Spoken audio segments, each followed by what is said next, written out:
If you need to get your lawn looking great for an event, you can do something a little extra to make your lawn look almost perfect that day. Let's look at how we get this lawn ready for an April 20th wedding. Chip, what special events could we have at our house? Well, we're going to one on Easter to our uncle's house, so he wants that lawn looking great. Birthdays, Father's Day is a good one, Mother's Day is a good one because those are during the growing seasons.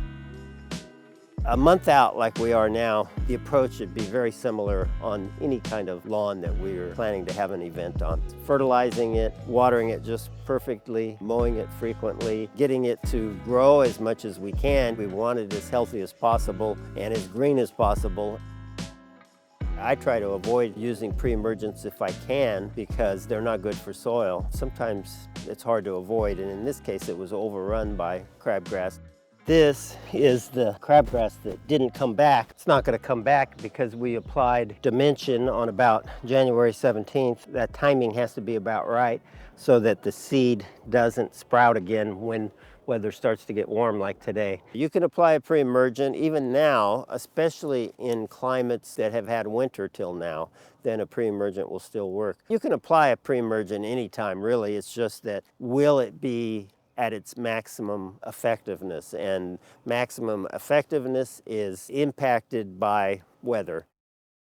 If something like Bermuda that spreads like crazy, then you can fill bare spots. If you had, a grass that doesn't spread like that, like fescue or bluegrass, they spread very gradually, then you will have to rely more on overseeding. In our area, this is a fine time to overseed too. We could overseed, but what we want to do is make this Bermuda lawn. The overseeding wouldn't encourage the Bermuda at all. In fact, there's some competition that goes on when you overseed, so you're kind of delaying the progress of the Bermuda filling in. If overseeding is your strategy to get your lawn looking good, you need to give it enough time to germinate and then root and be sturdy to take traffic. It'll look good in 2 weeks. It will have just come up, look beautiful, but it will also be not well rooted, and so it wouldn't take traffic very well. So you'd need 5 or 6 weeks for it to be in a position to take traffic. Since they have a special occasion coming and they want that lawn as green as possible, we're going to feed the lawn, feed the soil with the Nourish-Biosol, and then I'm going to consider, depending on what it looks like in 2 or 3 weeks, 1 shot of a synthetic fertilizer high in nitrogen. I'm going to do a heavy application, which is about 10 pounds per thousand of Nourish-Biosol. I'm going to use a spreader because this is about 10,000 square feet. You see me throw things around, but it's a lot to throw around on this. The nice thing is, sometimes when you make a turn, you drop some. It won't burn, you don't have to worry about it.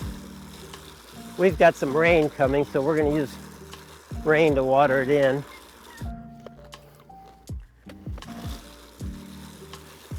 So this is considered a weed, oxalis, and there's a lot of it in this lawn. For now, we're going to ignore it. The pre-emergent didn't do much to the oxalis.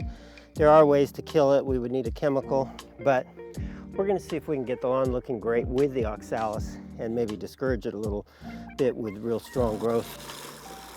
Very unique in that this is completely plant-based, no meat products in it at all. What's really neat about Nourish-Biosol is it's feeding the lawn, but we're also feeding the soil. And there's not many fertilizers that do that. Getting the soil and the lawn as healthy as we can get it will help it recover fast. And really, recovery from a one-day event usually isn't a problem at all. It's when you have repeated events.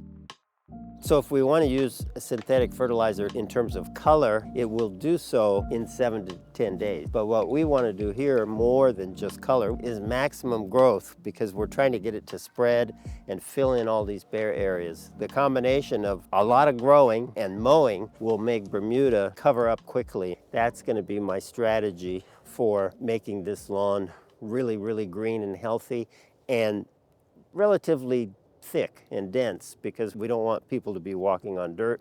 You can throw all the synthetic fertilizer you want on there, and if the temperatures are not warm enough, it's not going to respond.